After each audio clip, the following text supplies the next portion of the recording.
जय बायोकेमिस्ट्री में फिर से आपका स्वागत है। तो लास्ट लेक्चर में हमने ह्यूमन रेस्पिरेटरी सिस्टम को पढ़ लिया था, उसके बारे में पढ़ा था, है ना। और हमने पढ़ा था कि कैसे एक जो लंग्स है उसको सेफ्टी प्रोवाइड होता है वर्टिब्रल कॉलम, रिब्स, स्टर्नम और डायफ्राम के थ्रू, जिसको आप रिब केस बोल रहे थे। ठीक है, आवाज़ थोड़ी बदली हुई है बिकॉज तबीयत मेरा ख़राब है कुछ 5-6 दिनों से। आज थोड़ा ठीक लगा है तो वीडियो भी जाना ज़रूरी है। ठीक है, तो इसके बाद एनसीईआरटी रेस्पिरेशन में जो स्टेप्स है उनकी बात करता है। ठीक है, तो उन स्टेप्स में बेटा आपको सबसे पहले ये देखना होगा कि हम जो नॉर्मली फील करते हैं, है ना, हमने एटमॉस्फेरिक एयर को अंदर लिए और हमारी जो एल्वियोलाई में जो CO2 भरा हुआ है उस CO2 का हमको बाहर, हम जो गैस छोड़ रहे हैं वो एल्वियोलाई से आ रहा है ना। तो हमने नॉर्मल एयर लिया और बाहर छोड़ा, तो इसको एनसीईआरटी ब्रीदिंग या पल्मोनरी वेंटिलेशन बोलता है। तो ये पहला पॉइंट एनसीईआरटी में दिया है। सेकंड, अब आपने O2 को अंदर लिया, आपने पूरे एयर को लिया है, उसमें से जो O2 है वो सिंपल डिफ्यूजन के थ्रू एल्वियोलाई के मेम्ब्रेन को पार करेगा, है ना। एल्वियोलाई के मेम्ब्रेन को पार करेगा सिंपल डिफ्यूजन के थ्रू और ब्लड में जाएगा, है ना। ब्लड से सिंपल डिफ्यूजन के थ्रू CO2 एल्वियोलाई में आएगा, है ना। मैं क्या बोला, एल्वियोलाई से जो O2 है वो ब्लड में जा रहा है और ब्लड से सिंपल डिफ्यूजन के थ्रू इस एल्वियोलाई के मेम्ब्रेन को पार करके CO2 आ रहा है एल्वियोलाई की कैविटी में, एल्वियोलर कैविटी में, और बाहर निकल जा रहा है। ठीक है, ब्रीदिंग या पल्मोनरी वेंटिलेशन जो पहला स्टेप्स था।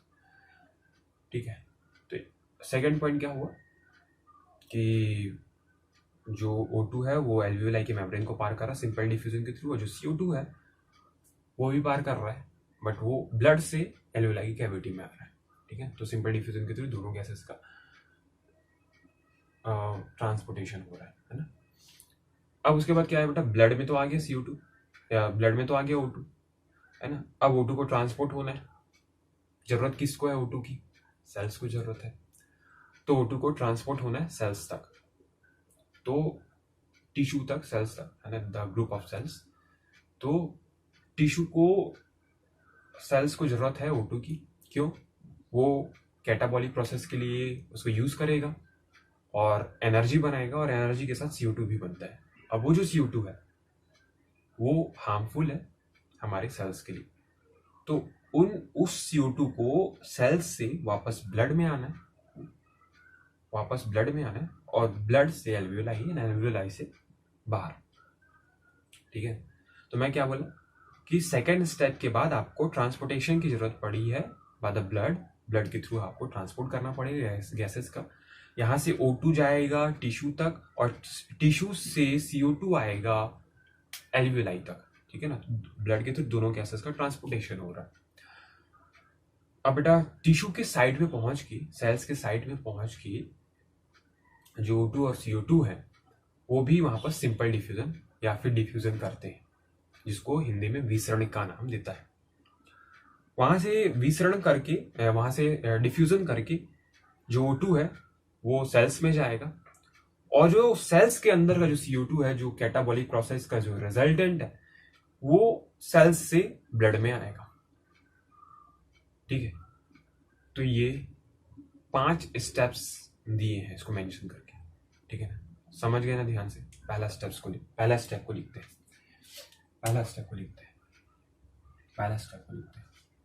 पहला स्टेप क्या, ब्रीदिंग या फिर पल्मोनरी वेंटिलेशन बोल सकते हैं।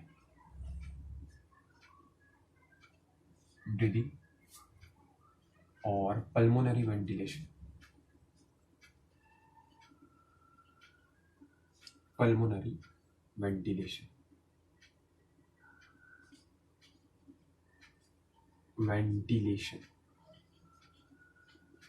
ठीक है, ब्रीदिंग या पल्मोनरी वेंटिलेशन, जिसमें आप एटमॉस्फेरिक एयर को क्या कर रहे हैं बेटा, अंदर कर रहे हैं, और जो CO2 से जो भरपूर एल्वियोलर एयर है उसको आप बाहर रिलीज कर रहे हैं। तो ये पहला स्टेप हो गया बेटा, क्या, ब्रीदिंग या पल्मोनरी वेंटिलेशन, हिंदी में फुसफुसी संवातन लगता है। ठीक है, फुसफुसी संवातन लिखता है। अब जो सेकंड स्टेप है उसमें मैं क्या बोला, अब एल्वियोलाई को पार करना है, एल्वियोलाई की मेम्ब्रेन को पार करना है, किसको, O2 और CO2 को, है ना। अगर ब्लड से एल्वियोलाई की कैविटी में आ रहा है तो CO2 पार करेगा, या फिर एल्वियोलाई की कैविटी से ब्लड में जा रहा है तो O2 पार करता है। ठीक है, वहां पर भी थोड़े केसेस हो सकते हैं, बट अभी आपके लेवल पे अगर इतना याद रखें तो क्या, diffusion of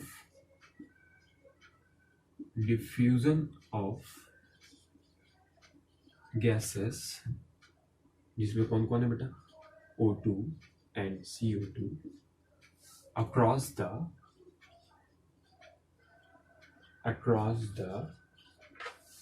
diffusion of gases O2 and CO2 across the alveolar membrane, alveolar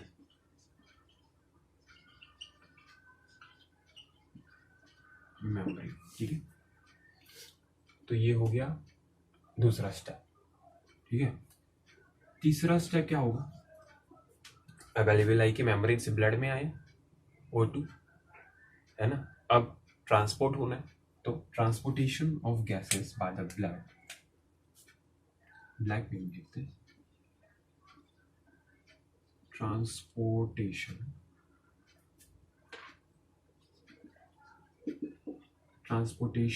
of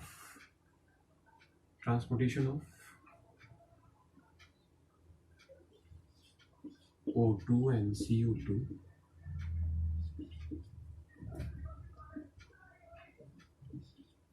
by the blood,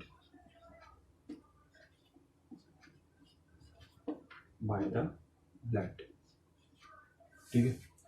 तो transportation of O2 and CO2 by the blood के थ्रू क्या होगा, ट्रांसपोर्ट होगा O2 और CO2 का। ठीक है, अब टिश्यू के साइड पर भी डिफ्यूजन होगा, जो मैं आपको बोला। चौथा स्टेप क्या लिखेंगे, diffusion of O2 and CO2 between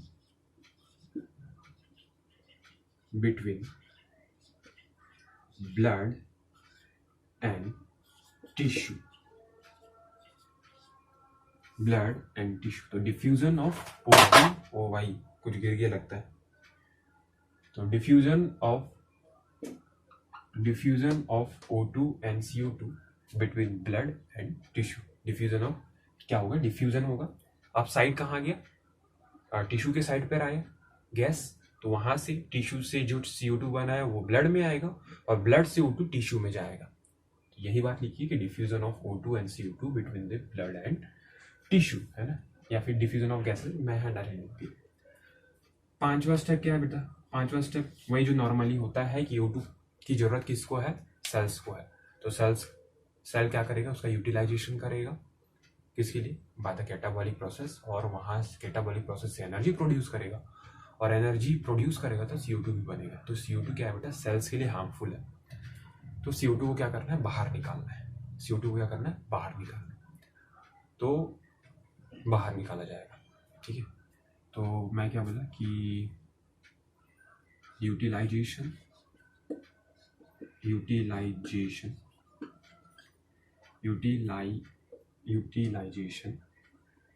of O2 by the cells for catabolic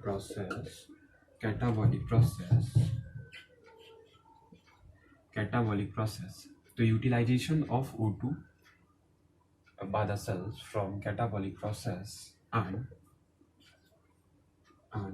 resultant catabolic process के थ्रू CO2 भी तो बनेगा ना, तो उसको बाहर निकालना, तो रिजल्टेंट रिलीज ऑफ CO2,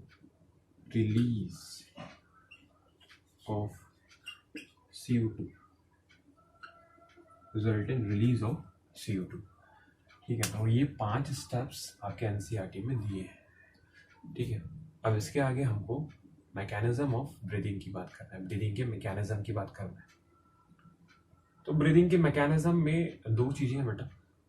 सबसे पहला कि जब आप सांस अंदर लेते हैं तो आप उसको इंस्पायरेशन बोलते हैं, हिंदी में अंतः श्वसन बोलेंगे, और जब आप सांस बाहर छोड़ते हैं तब आप उसको बोलते हैं एक्सपायरेशन, निःश्वसन हिंदी में बोलता है। उस दौरान कौन कौन से ऐसे चेंजेस होते हैं, ऐसे कौन कौन से मसल्स होते हैं जो एक्सपायरेशन और इंस्पायरेशन में हेल्प करते हैं, कैसा पल्मोनरी कैविटी में चेंज होता है, थोरासिक कैविटी में किस प्रकार का चेंज होता है, तो हमें उसको दिखना है, ठीक है, बाय द एनिमेशन है। मतलब समझाऊंगा भी व्हाइट बोर्ड में, आपको किनारे में एक वो भी शो होगा एनिमेशन, तो आपको वहाँ पर कॉन्ट्रैक्शन मसल्स का आपको क्लियरली दिखाई देगा, है ना, क्योंकि बोर्ड में बनाना पॉसिबल नहीं होता, क्योंकि जितना ज़्यादा आप 3D में समझ पाएंगे ज़्यादा अच्छा रहेगा, ठीक है। तो चलो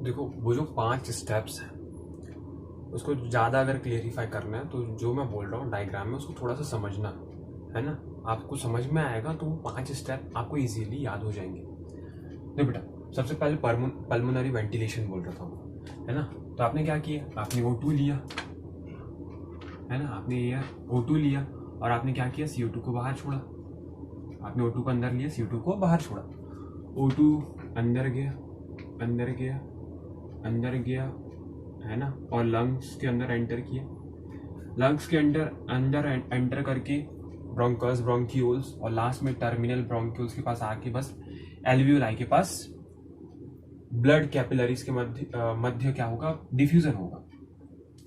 तो यहाँ पर को अगर मैं जूम आउट करूँ तो आपको टर्मिनल ब्रोंक्यूल्स दिख रहे हैं, है ना, this is terminal bronchioles, is terminal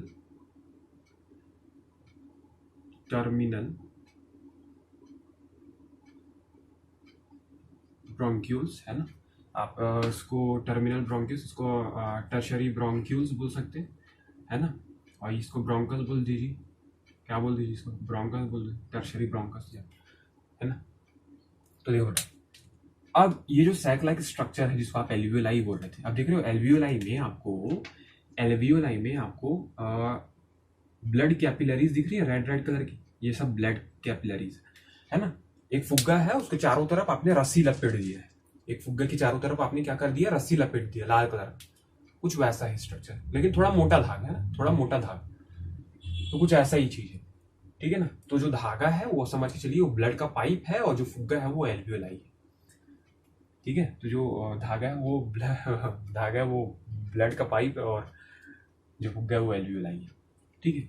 अब यहाँ पास का जो सिनेरियो है, हम इसको यहाँ पास को देखें तो बेटा ये ब्लड है, ये आरबीसी है, अब ये एल्वियोलाई का कैविटी हो गया, यहाँ पास इसके अंदर का जो कैविटी, इसके अंदर का जो जगह है ना, जो खाली स्थान है, यहाँ पास क्या आ रहा है, O2 आ रहा है, और O2 इस एल्वियोलाई के मेम्ब्रेन को पार कर रहा है, फिर यहाँ पास कुछ एक अलग सा मेम्ब्रेन है, इसको बाद में पढ़ेंगे अपन, बेसमेंट मेम्ब्रेन बोलते हैं, फिर उसको इस ब्लड कैपिलरी की मेम्ब्रेन को भी पार करना पड़ेगा, जिसको आप एंडोथीशियम बोलते हैं, है ना, सॉरी एंडोथीलियम बोलते हैं, ठीक है। तो इसको भी पार करना पड़ेगा, तो किससे होगा बेटा, सिंपल डिफ्यूजन के थ्रू होगा, वो किससे होगा, सिंपल डिफ्यूजन के थ्रू होगा, है ना। यहीं पास CO2 भी आएगा, और CO2 भी इस ब्लड कैपिलरी की वॉल को, बेसमेंट मेम्ब्रेन को और एल्वियोलाई के मेम्ब्रेन को क्या करेगा, पार करेगा, है ना, और जाके एल्वियोलाई में जाएगा, वहां से ट्रांसपोर्ट होगा, ऐसा बाहर आ जाएगा, है ना। तो अब क्लियरिफाई हुआ होगा कि वो 5 स्टेप में बोल रहा क्या है, पल्मोनरी वेंटिलेशन, ठीक है, diffusion of gases across the alveolar membrane, transportation of gases by the blood, है ना। और यही स्टेप आगे जाके बेटा यहाँ पास टिश्यू बदल जाएगा, वहां पर सेल, यहाँ एल्वियोलर टिश्यू है ना, वहां कौन सा होगा, सेल्स का सॉरी टिश्यू का मेम्ब्रेन होगा, यानी सेल्स का मेम्ब्रेन होगा, वहां पास भी यही प्रोसेस होगा, क्या होगा, वहां O2 यूटिलाइज होगा, O2 यहां से यहां जाएगा, है ना, और CO2 वापस ब्लड में आएगा, वहां पास उल्टा प्रोसेस होता है, वहां पास क्या होता है, अगर मान के चलिए ये ब्लड कैपिलरी है और यहाँ यहाँ पास किसका टिश्यू सेल्स का मेम्ब्रेन है अगर मैं बात करूं, तो यहाँ क्या हो रहा है बेटा, यहाँ जो O2 है वो ऊपर जाएगा, है ना, ब्लड से सेल्स में जाएगा, और जो CO2 है वापस ब्लड में आएगा। तो ये स्टेप कहाँ हो रहा है बेटा, ये स्टेप सेल्स के, ये टिश्यू लेवल पे हो रहा है। ये कहाँ हो रहा है बेटा, टिश्यू लेवल पे हो रहा है ना। तो ये 5 स्टेप्स, यूटिलाइजेशन होगा, O2 का CO2 बनेगा, वो बाहर आएगा। तो ये 5 स्टेप्स, ठीक है। तो अब आपको क्लियरिफाई हो गया होगा, ठीक है। अब हमको आगे देखना वही मैकेनिज्म ऑफ ब्रीदिंग का, ठीक है।